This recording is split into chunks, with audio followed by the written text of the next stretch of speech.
الحمد لله الذي لم يتخذ ولدا ولم يكن له شريك في الملك ولم يكن له ولي من الذل وكبره تكبيرا وأشهد أن لا إله إلا الله وحده لا شريك له له الملك وله الحمد ونكبره تكبيرا وأشهد أن محمدًا عبده ورسوله الذي أرسل إلى الناس كافة بشيرا ونذيرا أما بعد فإن خير الحديث كتاب الله وخير الهدي هدي محمد صلى الله عليه وسلم وشر الأمور محدثاتها وكل محدثة بدعة وكل بدعة ضلالة فقد قال الله تبارك وتعالى في كلامه المجيد بعد أعوذ بالله من الشيطان الرجيم ولكل أمة جعلنا منسكا ليذكروا اسم الله على ما رزقهم من بهيمة الأنعام فإلهكم إله واحد فله أسلموا وبشر المخبتين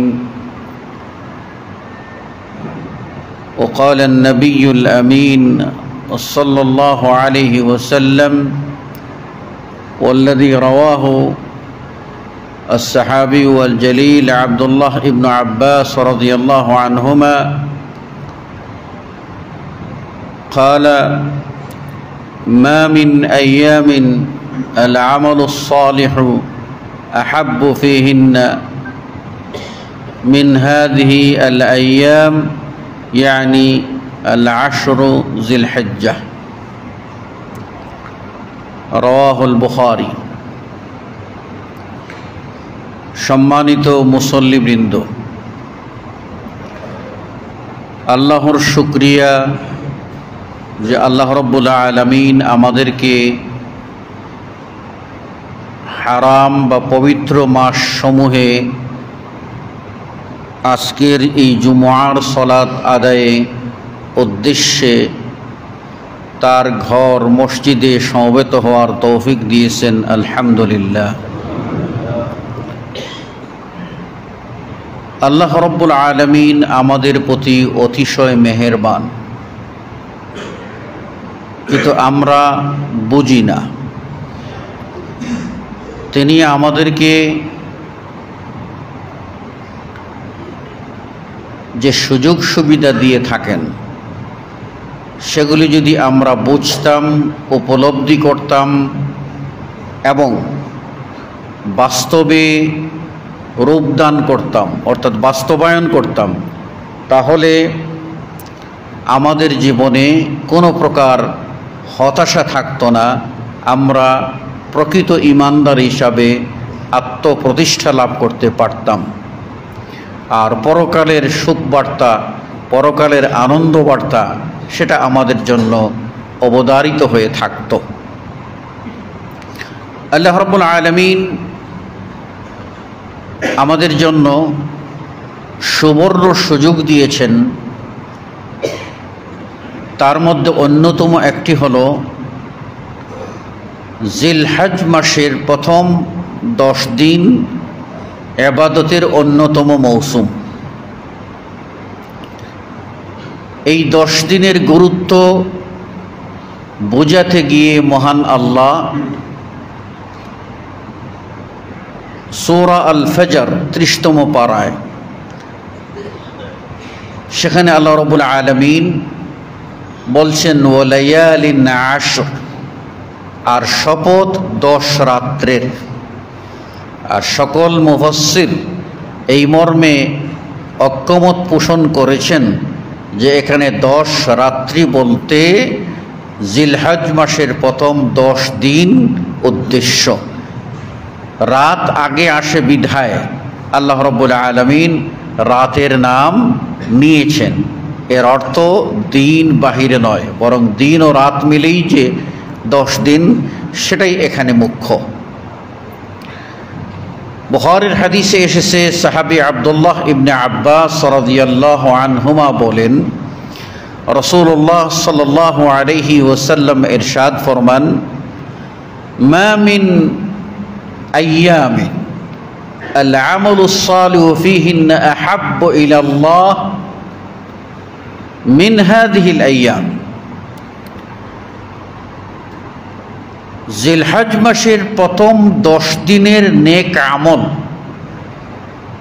আল্লাহর কাছে যেরকম পবিত্র এবং প্রিয়, ওই রকম অন্য কোনো দিনের ইবাদত আল্লাহর কাছে অধিক প্রিয় নয়।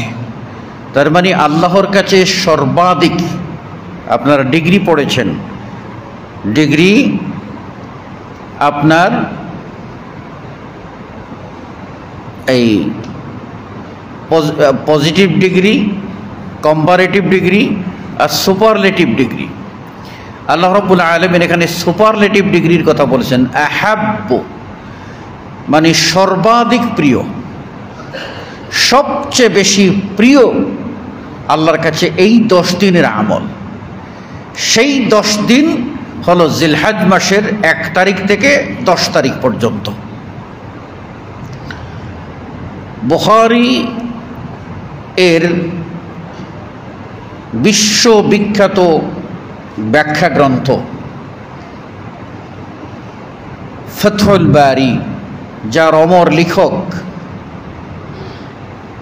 আল্লামা ইবনুল হাজার আল আসকালানী রাহিমাহুল্লাহ, তিনি বলছেন যে আল্লাহ কেন এই 10 দিনের আমলকে সবচেয়ে বেশি প্রিয় বললেন বছরের অন্যান্য দিনের তুলনায়, সর্বাধিক প্রিয় কেন? যে আল্লাহ তাবারক ওয়া তাআলা তার কাছে যত পছন্দের ইবাদত, সব ইবাদত এই 10 দিনের ভিতরে ঢুকিয়ে দিয়েছেন। ফলে এই 10 দিন ইবাদত করলে আল্লাহর পছন্দের সব ইবাদতই আঞ্জাম দেওয়া হবে। তাই এ কারণেই আল্লাহর কাছে এই 10 দিনের ইবাদত সবচেয়ে বেশি প্রিয়। আচ্ছা বলুন তো, আল্লাহর কাছে সবচেয়ে প্রিয় ইবাদত কোনটি? আপনি বলবেন সবচেয়ে প্রিয় ইবাদত হলো সালাত। সালাতের মধ্যে সবচেয়ে কোন রুকুনটা অধিক গুরুত্বপূর্ণ? সেটা হলো সিজদা। এই সিজদা আল্লাহ রাসূল সাল্লাল্লাহু আলাইহি ওয়াসাল্লাম বলছেন যে আকরাবু মা ইয়াকুনুল আবদু ইনদা রাব্বিহি ওয়া হুয়া সাজিদুন, যে বান্দা তার রবের সবচেয়ে নিকটে গিয়ে পৌঁছে ওই অবস্থায় যখন সে সিজদা করে। সিজদা যখন করে তখন এই বান্দা যেন, আল্লাহ নবী সাল্লাল্লাহু আলাইহি ওয়াসাল্লাম অপর হাদিসে বলেছেন, ইন্নামা ইউনাজি রাব্বা, সেজন্য তার রব আল্লাহ তাবারক ওয়া তাআলার সাথে ফিসফিস করে মনের কথা বলে। তো এই ইবাদত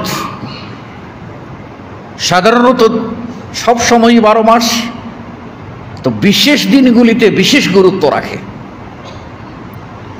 তারপরে যদি বলেন কোন ইবাদত আল্লাহর কাছে সবচেয়ে প্রিয়, তাহলে আমরা যদি বলি আল্লাহর কাছে সবচেয়ে প্রিয় হলো সিয়াম, রোজা। কেন? রোজার পুরস্কার নিজেই দিতে চেয়েছেন আল্লাহ, কোনো সীমা সংখ্যায় আল্লাহ এটাকে নির্ধারণ করেন নাই। এই 10 দিনের ভিতরে একটা দিন নির্ধারিত আছে, যেদিন ইসলাম নির্ধারণ করে দিয়েছে আপনি এই দিন সিয়াম পালন করবেন। সেটা হলো আরাফার দিন। এই আরাফা হলো 9 জিলহজ। আর হজের যত আনুষ্ঠানিকতা আছে এই আনুষ্ঠানিকতার মধ্যে আল্লাহ নবী সাল্লাল্লাহু আলাইহি ওয়াসাল্লাম বলেন আল হজ্জু আল আরাফা, হজ মানি হলো আরাফা, মানি মূল হলো আরাফা। সেই আরাফায় দিনে হাজিরা সিয়াম পালন করবেন না। আল্লাহ রাসূল সাল্লাল্লাহু আলাইহি ওয়াসাল্লাম উটনির পিঠে ওঠা, এই অবস্থায় রাসূল সাল্লাল্লাহু আলাইহি ওয়াসাল্লাম বললেন আমাকে এক পাত্র পানি এনে দাও। এখন তো বোতল, সেটা সিস্টেম নাই, তো পাত্র পানি এনে দিলে এবং তিনি পানি পান করলেন, দেখিয়ে দিলেন যে যারা হজ করবে তারা আরাফার রোজা রাখবে না। কিন্তু যারা হজ করবে না, ধনী গরিব নির্বিশেষে সকলের জন্য আল্লাহ রহমতের দরজা খুলে দিয়েছেন। আল্লাহ নবী সাল্লাল্লাহু আলাইহি ওয়াসাল্লাম বলছেন যে কেউ যদি আরাফার দিনের একটি সিয়াম পালন করে একটি রোজা রাখে, তাহলে এর বিনিময়ে আল্লাহ রাব্বুল আলামিন বান্দার বিগত 1 বৎসর এবং আগাম আরেক বৎসর 2 বৎসরের গুনাহকে মাফ করে দেবেন।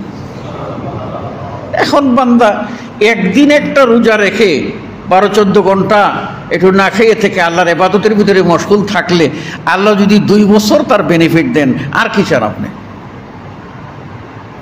আচ্ছা, ইবাদতের মধ্যে সবচেয়ে গুরুত্বপূর্ণ ইবাদত হচ্ছে, আপনি যদি বলেন হজ, তাহলে হজ হচ্ছে এই 10 দিনেই। কারণ 9 তারিখেই হজ, 8ই জিলহজ থেকে হজের আনুষ্ঠানিকতা শুরু, মূল পর্ব 10 তারিখে। তাহলে এই বড় ইবাদত পাওয়ার সুযোগ হলো 10ই জিলহজের মধ্যে।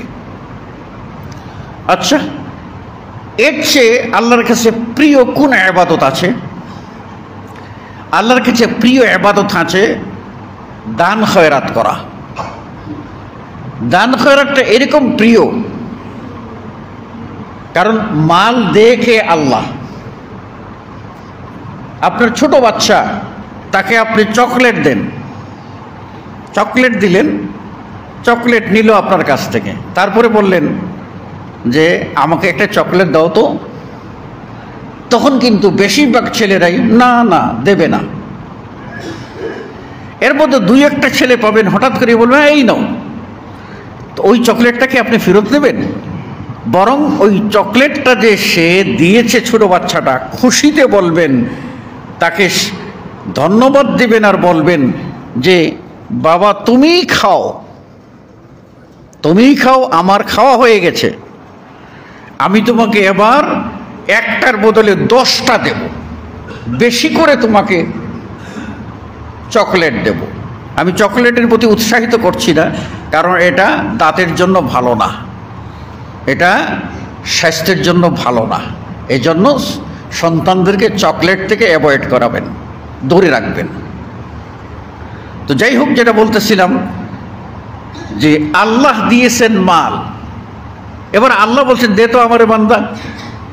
হাতটা কিন্তু আল্লাহ পাচ্ছেন, মাল দিয়েছেন আল্লাহ, হাত বলতেছেন আল্লাহ, দিয়ে বলছেন আমাকে দে। এখন আপনি দেবেন তো আল্লাহ কি হবেন? খুশি হবেন। খুশি হয়ে আপনাকে বাড়িয়ে দেবেন। কিভাবে বাড়িয়ে দেবেন?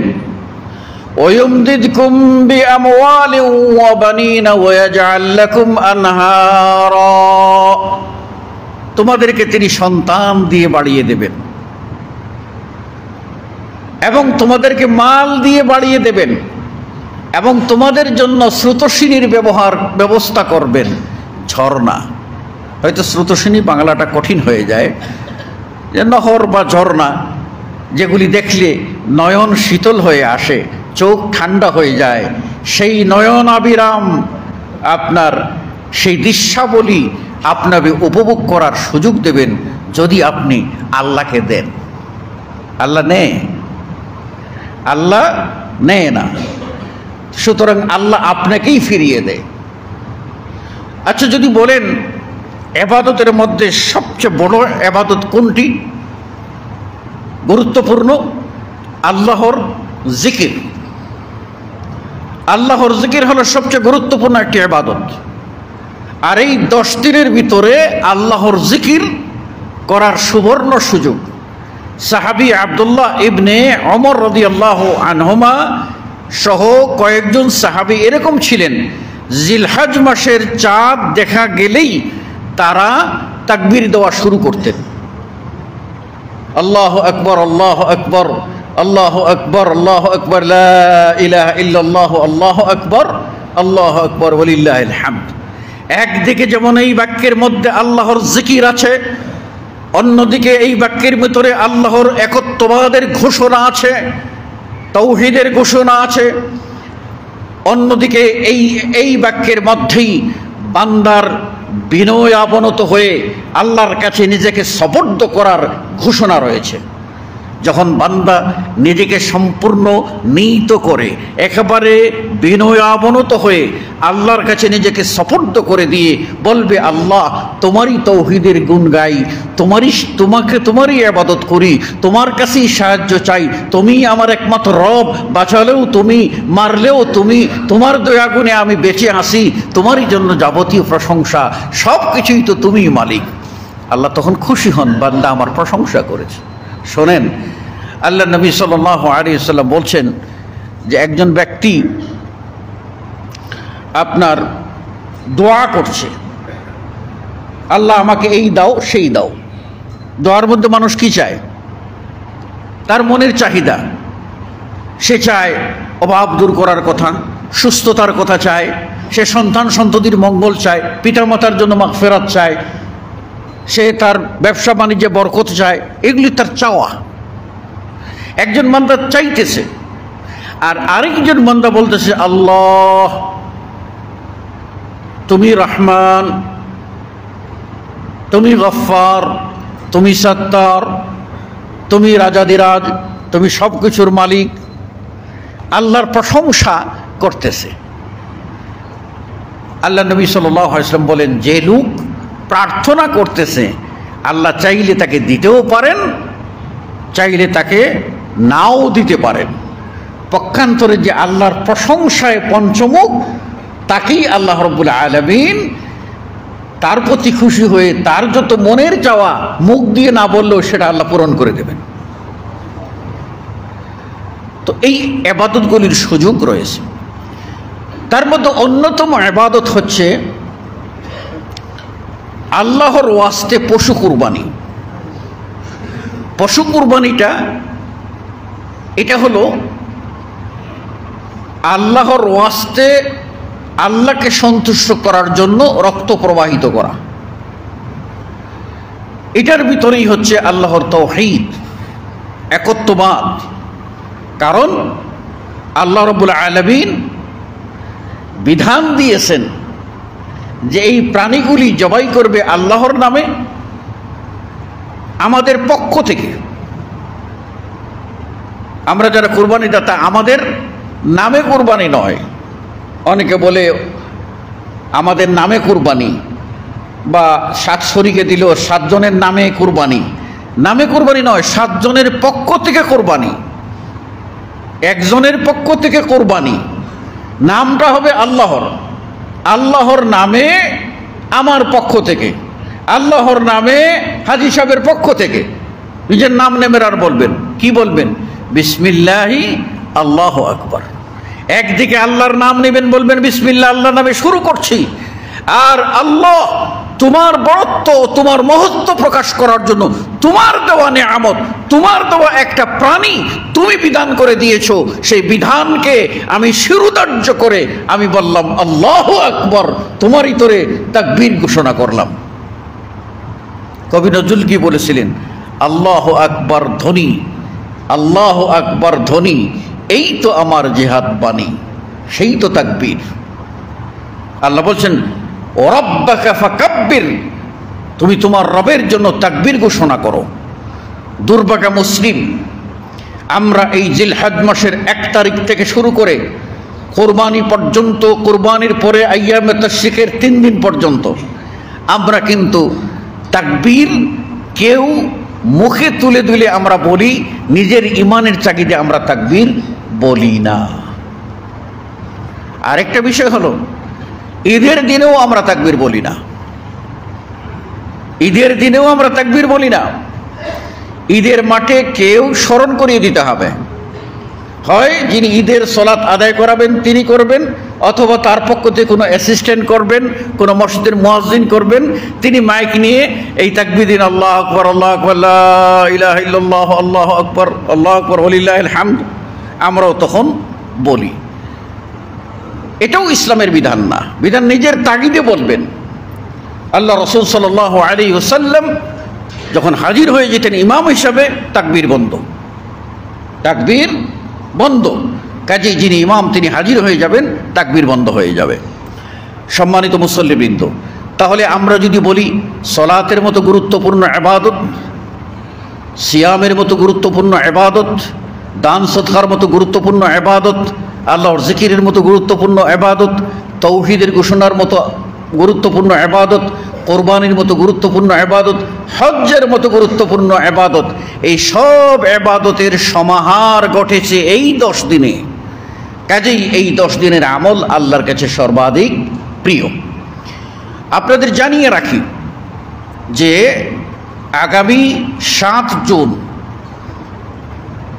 আপনার সৌদি আরবে প্রথম জিলহজ, এজন্য আমাদের এখানে 8 জুন প্রথম জিলহজ হবে। এটা ধরে নেওয়া যায়, চাঁদ দেখার উপরে তো নির্ভর করে। সেই হিসাবে আমরা কিন্তু প্রিপারেশন নিলে কালকের শনিবারের পরের শনিবারই হচ্ছে আমরা জিলহজ মাসে প্রবেশ করে ফেলব। এই বিষয়টি আমাদের মাথায় রাখতে হবে। এবারে আসুন কোরবানি নিয়ে দুটি কথা। কোরবানি কাকে বলে? কোরবানি বলা হয় ওই বস্তু, চাহে সেটা সময় হোক, চাহে সেটা শ্রম হোক, চাহে সেটা কোনো আপনার খাদ্যদ্রব্য হোক, অর্থকরী হোক বা কোনো প্রাণী হোক, এটাকে আল্লাহর সন্তুষ্টির জন্য নিবেদন করা, যেটাকে উৎসর্গ করা, একে বলে কোরবানি। আরও সহজ কথায় বললে, যে সমস্ত হালাল জিনিসগুলি আল্লাহর রাস্তায় দেওয়ার মাধ্যমে আল্লাহর কুরবত বা সান্নিধ্য বা নৈকট্য লাভ করার আশা করা হয়, ওইগুলিকে কোরবানি বলা হয়। এই কোরবানির কথা মানব সভ্যতার সূচনা থেকে এসেছে এবং বিগত যত নবী ও রসুল অতিবাহিত হয়েছেন সকলেই কোরবানি দিয়েছেন। কোরবানির কথাটা যুগ যুগ ধরে চলে আসছে। আল্লাহ নিজেই কোরআনুল কারীমে বলছেন, ওয়ালিকুল্লি উম্মাতিন জাআলনা মানসাকা, আমি প্রত্যেক উম্মতের জন্য, প্রত্যেক নেশনের জন্য, জাতির জন্য আমি এই কোরবানির ব্যবস্থা করেছি। তার মধ্যে আমরা দেখতে পারি আদম আলাইহিস সালামের 2 পুত্রের কোরবানির কথা কোরআনেই আল্লাহ উল্লেখ করেছেন।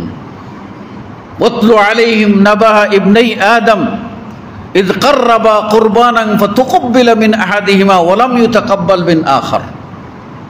আল্লাহ বলছেন যে আদমের 2 সন্তান কোরবানি করলো, একজনের কোরবানি কাররাবা কুরবানান, তারা কোরবানি করলো, একজনের কোরবানি কবুল হলো, আরেকজনের কোরবানি কবুল হলো না। আপনি বলবেন যে কবুল হয়েছে কি হয় নাই, এটা জানার উপায় কি? এখানে 2টি বিষয়। একটা হলো, যেহেতু আদম প্রথম মানুষ এবং তাকে প্রথম নবী হিসাবে ঘোষণা অনেকেই করেন, যদিও তিনি দাওয়াতের কাজটি করেননি, তিনি সংসার গঠন, পরিবার গঠন এবং বাড়িঘর বানিয়ে আবাসন ইত্যাদির নির্দেশনা দিতেন। তো তিনি তো আল্লাহর মনোনীত, কাজেই তার মাধ্যমে জানা যেতে পারে। দ্বিতীয় হলো, আগের যুগের কোরবানি, ওই সময়ের কোরবানি আর এখনকার কোরবানির বিধানে পার্থক্য, হুকুমে পার্থক্য। সেটা হলো, আগের যুগের কোরবানি যখন দেওয়া হতো কোনো নবীদের বেলায়, কোরবানি যখন দিত তো সেটা আপনার খাওয়ার জন্য বা ওই রকম কোনো সুযোগ থাকতো না, দিয়ে আসতো। তখন কোনো ভাষ্যকার মুফাসসির বলছেন একটা আগুনের ফুলকি উড়ে এসে এটাকে নিয়ে নিত, তখন পুড়িয়ে দিত, তখন মনে করতো যেটা কবুল হয়েছে। এটা সে যুগের, কারণ আমরা হলাম সর্বশেষ চূড়ান্ত ধর্ম, এখানে আর সংযোজন বিয়োজনের সুযোগ নাই। কাজেই কোরবানি তারা ওইভাবে জানতেন। আপনার আমার কোরবানি জানার কোনো সুযোগ, কবুল হয়েছে কি হয়নি ওটা জানার কোনো সুযোগ নাই। কিন্তু আমরা কি বলবো? আমাদের আত্মবিশ্বাস যে আল্লাহ কবুল করবেন।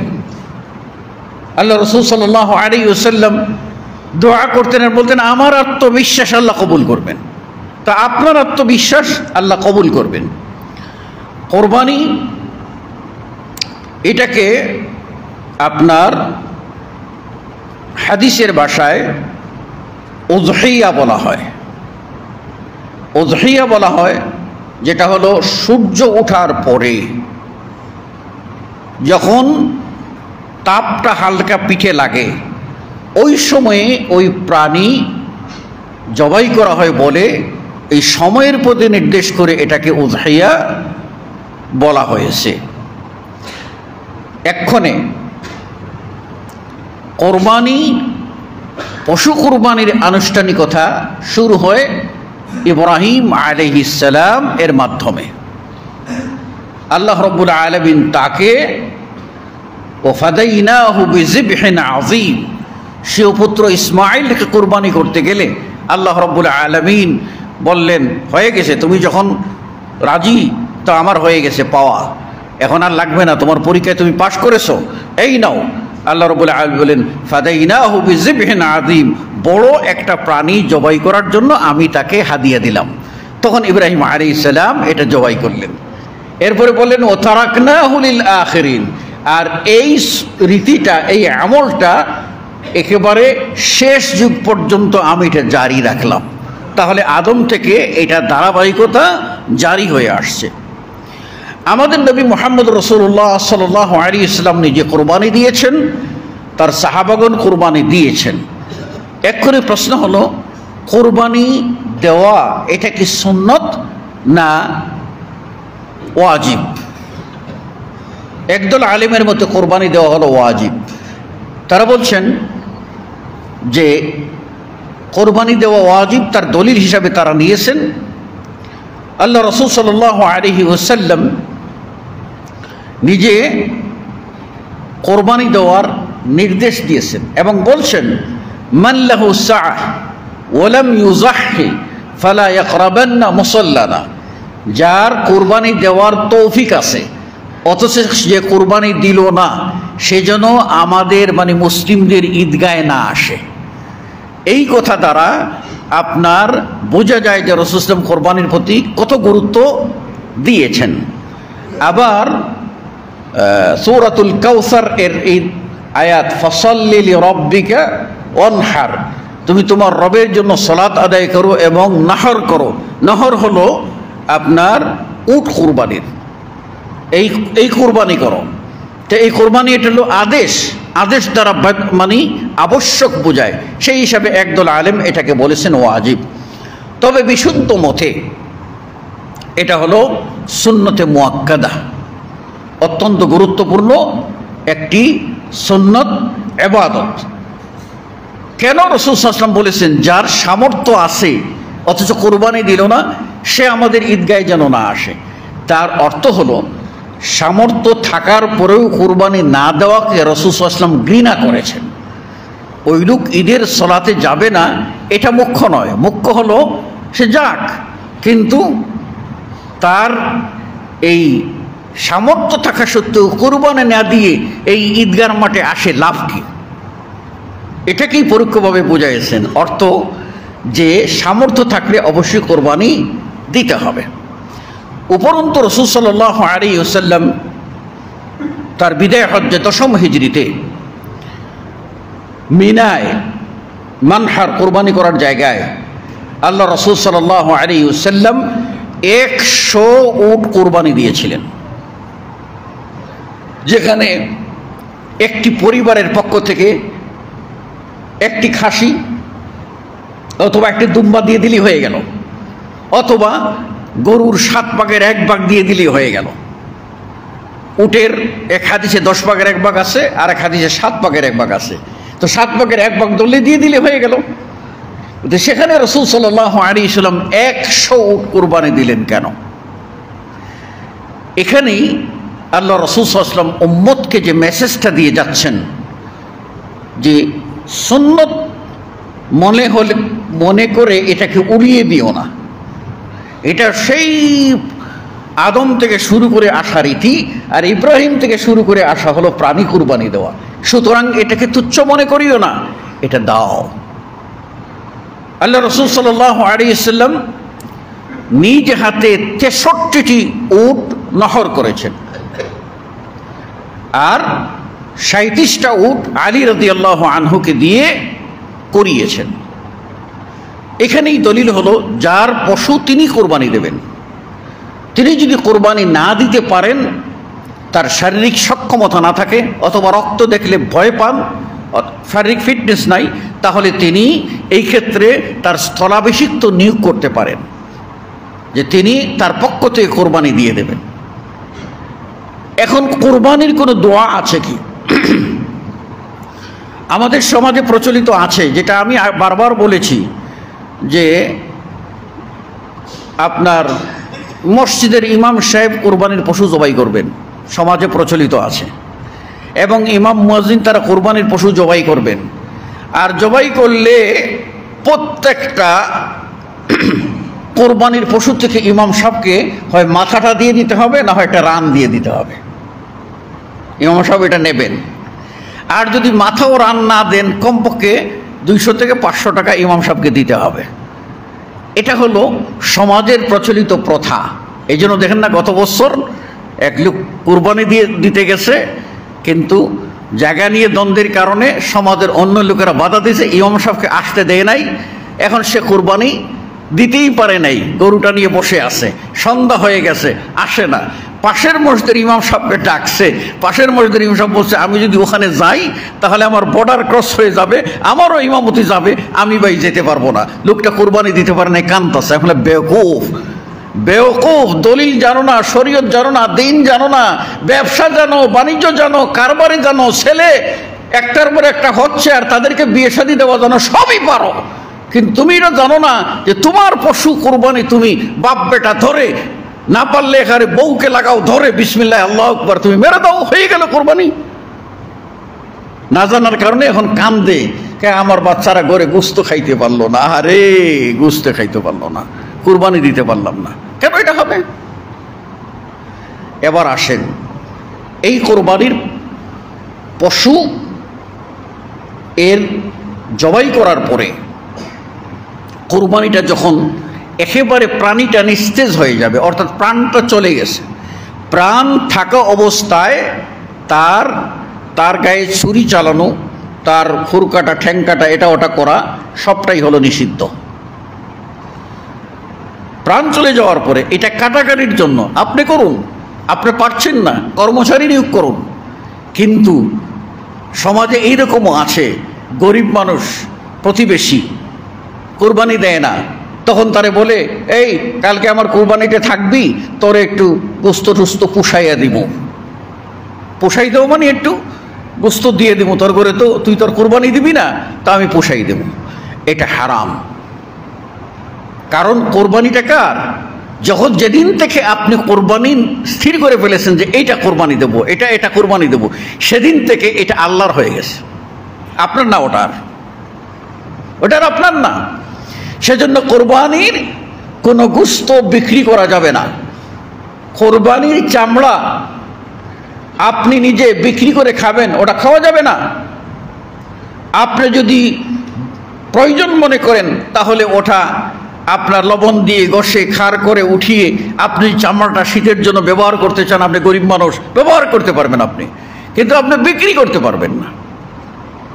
তাহলে এটা আল্লাহর জিনিস, আল্লাহর নামে ওয়াকফ হয়ে গেছে।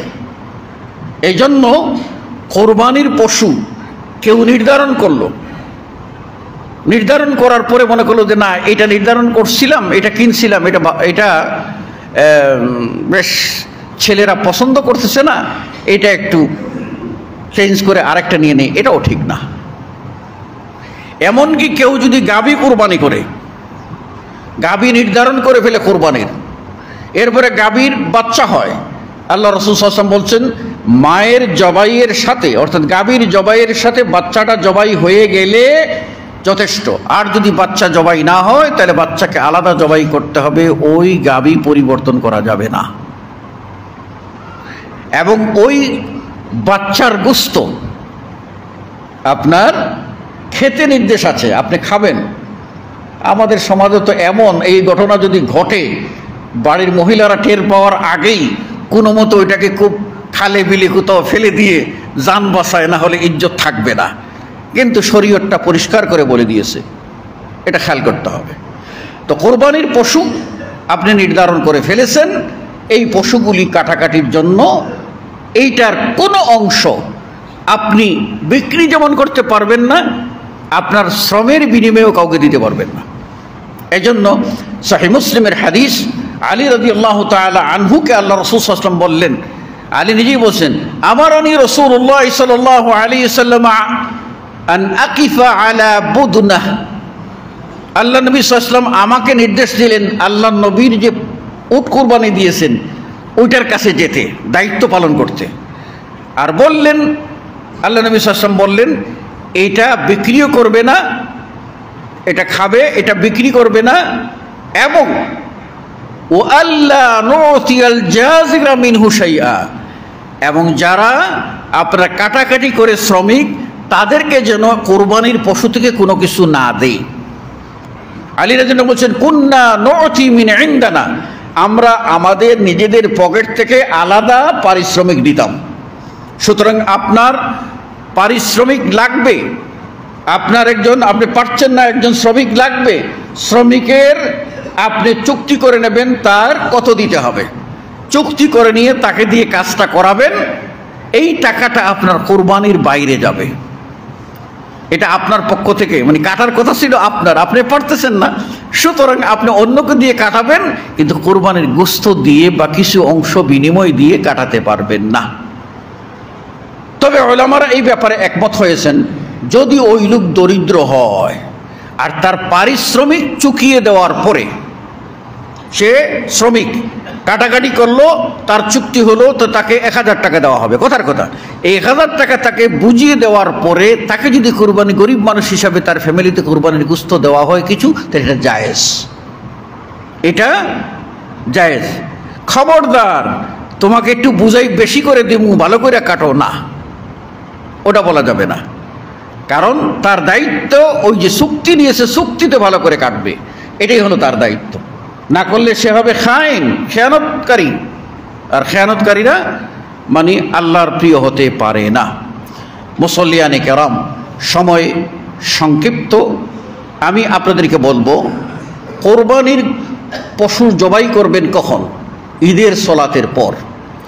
আল্লাহ নবী সাল্লাল্লাহু আলাইহি ওয়াসাল্লাম দেখতে পেলেন এক লোক কোরবানির পশু জবাই করে ফেলেছে আগে, চিন্তা ভাবনা করছে যে জবাই করে যদি যাই তাহলে গোশতটা কাটাকাটি হয়ে যাবে এবং ঈদের সলাত, ঈদের নামাজ পড়ে আইসেই মানে গোশত দিয়ে খাইতে পারবো, তো আগে জবাই করে গেছে। তা আল্লাহ নবী সাল্লাল্লাহু আলাইহি ওয়াসাল্লাম বললেন যে ওই লোকটাকে বললেন যে ফাল ইউঈদ মাকানাহু, সে যেন ওই পশুর কুরবানির জায়গায় আরেকটা পশু কুরবানি করে। বুঝতে পেরেছেন মাসালাটা কি? মাসালাটা কঠিন, যে ওই পশু কুরবানি করার কথা ছিল ঈদের পরে, করে ফেলেছে আগে। আল্লাহ নবী বলছেন ওই আগে যেটা করেছো এটা তোমার গোশত খাওয়ার জন্য হয়েছে, কোরবানি হয় নাই, কিন্তু যেহেতু তুমি কোরবানির নিয়ত করেছো কাজেই তোমাকে এর বদলে আরেকটা কোরবানি ঈদের পরে করতে হবে।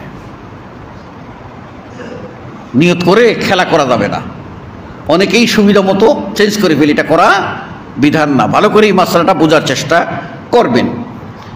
তো ঈদের সলাতের পর কোরবানি করবেন, আর কোরবানি হলো ইয়াউমুন নাহার, যেটা হলো ঈদের দিন।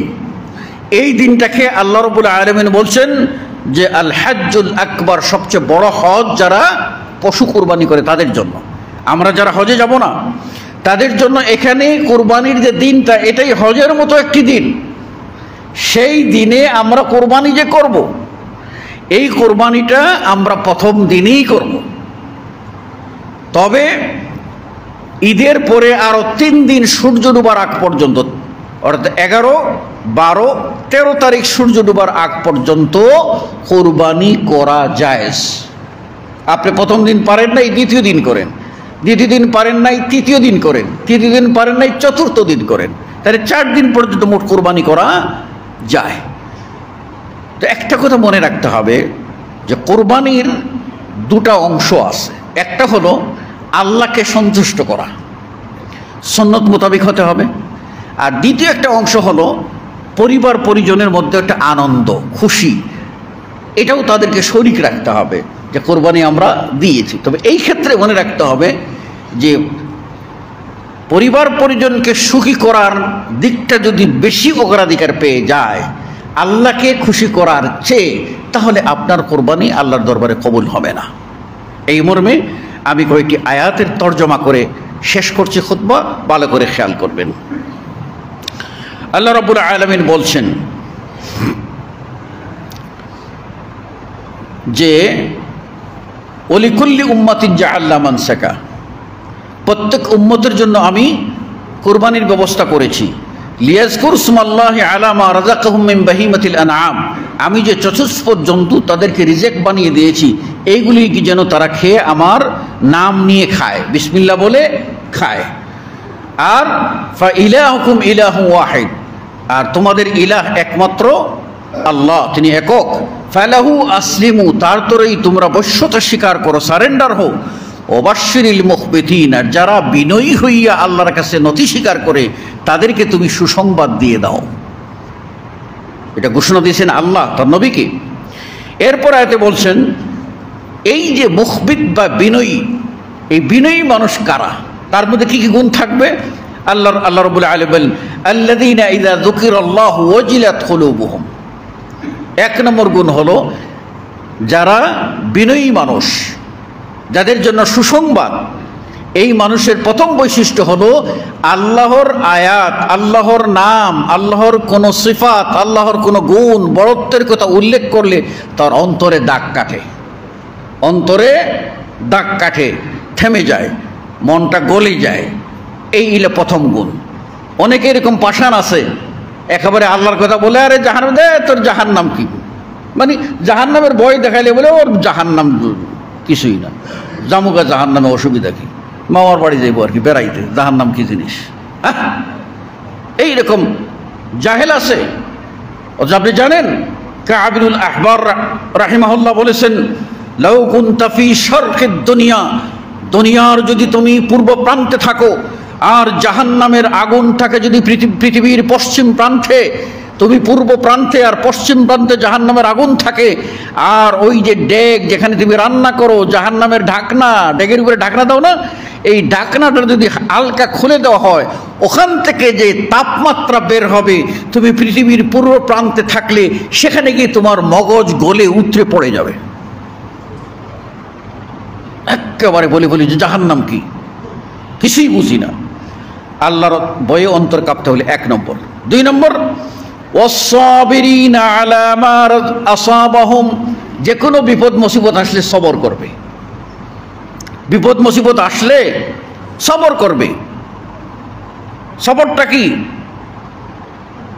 বিপদ মুসিবত আসছে আর বলল আমার উপরেই বিপদ আসে, এটা নাম সবর না। সবর হলো প্রথমেই যখন বিপদের খবর শুনবে বলবে ইন্না লিল্লাহি ওয়া ইন্না ইলাইহি রাজিউন, আল্লাহর মাল আল্লাহ নিছে।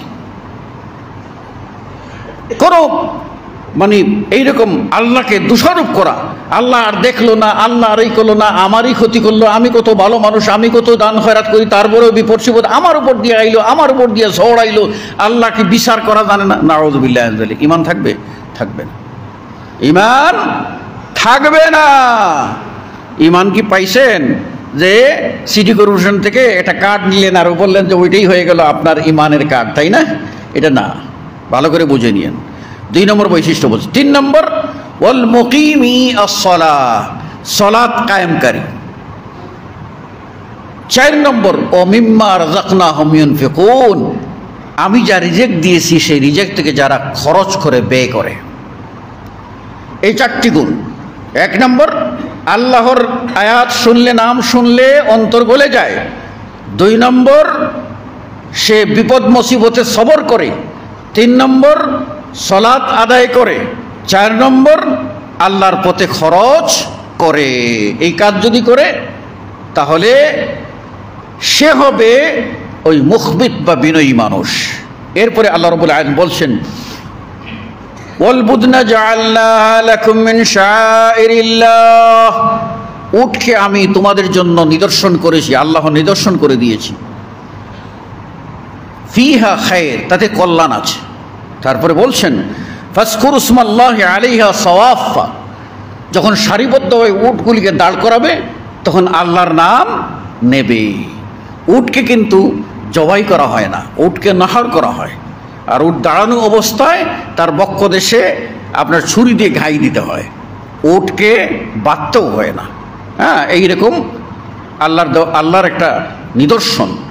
তো এইগুলি যখন ফাইজা ওয়াজাবাত জুনুবুহা, যখন ওই উটটা পড়ে যাবে, অর্থাৎ তার প্রাণটা বেরিয়ে যাবে, এর উপরে হলেন গরু, খাসি, দুম্বা, সবই প্রাণটা বেরিয়ে যাবে। ফাকুলু মিনহা, এই কুরবানির গোশত হইতে, প্রাণী হইতে কিছু গোশত তুমি খাও। ওয়া আতইমুল কানিআ, এবং এমন মানুষ যারা চাহিদা আছে কিন্তু চায় না তাদেরকে দিও। আল্লাহর কথা, চাহিদা আছে মগর চায় না, এমন মানুষকে দিও। ওয়াল মু'তাররা, এবং যারা চায় তাদেরকেও দিও। এরপরে আল্লাহ রাব্বুল আলামিন বলেন কাযালিকা সাখারনাহা লাকুম লাআল্লাকুম তাশকুরুন, তোমাদের জন্য আমি এইগুলি অনুগত করিয়া দিয়েছি যাতে তোমরা আমার শুকরিয়া আদায় করো। এরপরে আল্লাহ বলছেন লা ইয়ানালাল্লাহু লুহুমুহা ওয়ালা দিমাউহা ওয়ালাকিন ইয়ানালুহুত তাকওয়া মিনকুম, তোমাদের কুরবানির এই গোশত এবং রক্ত আল্লাহর কাছে পৌঁছে না, পৌঁছে কেবল তোমাদের অন্তর। কোন অন্তর দিয়ে তোমরা এই প্রাণী জবাই করেছো সেটাই আল্লাহ দেখতে চান। এরপরে আল্লাহ বলছেন কাযালিকা সাখখারাহা লাকুম লিতুকাব্বিরুল্লাহ আলা মা হাদাকুম, এই প্রাণীগুলি তোমাদের জন্য অনুগত করে দিয়েছেন যাতে তোমরা আল্লাহর হেদায়েত যে তোমাদের দিয়েছেন এজন্য তোমরা আল্লাহর তাকবীর ঘোষণা করবে। ও বাশশিরিল মুহসিনিন, আর যারা প্রত্যেকটি কাজ নিষ্ঠার সাথে আদায় করে মুহসিন বান্দা, এদেরকে জান্নাতের সুসংবাদ দিয়ে দাও। অতএব আসুন আমরা এই জিলহজ মাসের প্রথম 10কে মূল্যায়ন করি এবং সংকল্প করি যে এই 10 দিনে আমার দ্বারা যেন কোনো অনুপরিমাণ অন্যায় না হয়। আর আমরা যারা কোরবানির নিয়ত করেছি তারা যেন সুন্নত মোতাবেক আল্লাহকে সন্তুষ্ট করার জন্য কোরবানি করি, তাহলেই এর মাধ্যমে আল্লাহ রাব্বুল আলামিন আমাদের যেমন আনন্দ দেবেন অনুরূপভাবে আমাদেরকে ক্ষমাও করবেন। আল্লাহর কাছে কোরবানির মূল্য অনেক অনেক বেশি, সেজন্য তো আল্লাহ রাব্বুল আলামিন এবং তার রাসূল সাল্লাল্লাহু আলাইহি ওয়াসাল্লাম কোথাও কোরবানির ফজিলতের কথা বলে দেন নির্ধারণ করে। যেমন রোজার ফজিলতের কথা কিছু কিছু বলা আছে, কিন্তু ফাইনালি বলা আছে যে এটা কিন্তু আল্লাহর হাতে। ঠিক কোরবানিটাও ওই রকম ফাইনালি আল্লাহর হাতে। কোরবানির ফজিলতটা চূড়ান্ত আল্লাহর হাতে। একটি সহিহ হাদিসও নাই কোরবানি করলে এই নেকি হবে। সবগুলি যেগুলি আছে সবগুলি কোনোটা বানাওয়াট, কোনোটা ভিত্তিহীন, কোনোটা দুর্বল, জয়ীফ। ওই যে কোরবানি করলে রক্ত প্রবাহিত করার আগেই আল্লাহর কাছে পৌঁছে যায়, এটাও সহি না। কোরবানির দিনে কোরবানি মানে দিলে পশম পরিমাণ নেকি হবে, এইগুলিও এই হাদিসে সহি না। কিয়ামতের মাঠে কোরবানি দিলে কোরবানির গরু তার শিং, তার এই খোর টোর সব কিছু নিয়ে নেকির পাল্লায় উঠে যাবে এবং পাল্লা ভারী করে দেবে, এইগুলি একটাও সহি না। সুতরাং আল্লাহ নির্দেশ করেছেন, আল্লাহ রাসূল সাল্লাল্লাহু আলাইহি ওয়াসাল্লাম নির্দেশ করেছেন, আল্লাহ রাসূল সাল্লাল্লাহু আলাইহি ওয়াসাল্লাম 100টি উট কোরবানি করে দেখিয়ে গেছেন। সুতরাং আমার ইমানের তাগিদে, আমার আল্লাহকে খুশি করার জন্য, আল্লাহ রাসূলের তরিকার জাগরণের জন্য আমি কোরবানি করব। আল্লাহ রাব্বুল আলামিন আমাদের সকলকে তৌফিক দান করুন, আমিন। আকুলু কওলি হাযা আস্তাগফিরুল্লাহ লি ওয়া লাকুম ওয়া লিসাইরিল মুসলিমিন। বারাকাল্লাহু লানা ওয়া লাকুম ফিল কুরআনিল আযীম ওয়া নাফা'নি ওয়া ইয়্যাকুম বিল আয়াতি ওয়া যিকরিল হাকীম। ইন্নাহু তাআলা জাওয়াদুন কারীমুন মালিকুন রাউফুর রহিম ফাস্তাগফিরুহু মিন কুল্লি যামবিন ইন্নাহু হুয়াল গফুরুর রহিম।